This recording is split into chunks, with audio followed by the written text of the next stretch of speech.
Looking for a great hosting solution? Check our website for prices.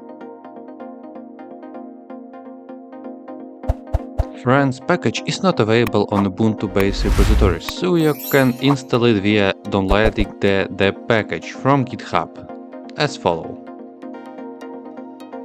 When you downloaded it, install with this command. You can also download Franz from its official web page by visiting by link in description. If you get this error, just repeat my steps.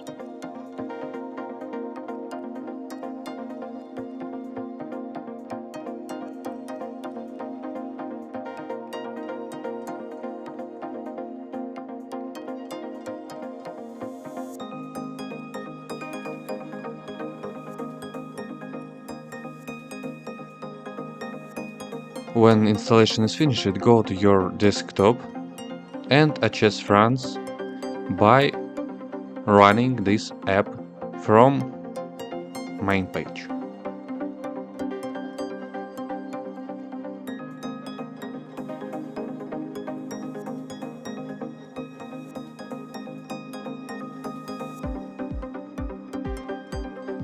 That's it. If you have any questions, leave them in the comments.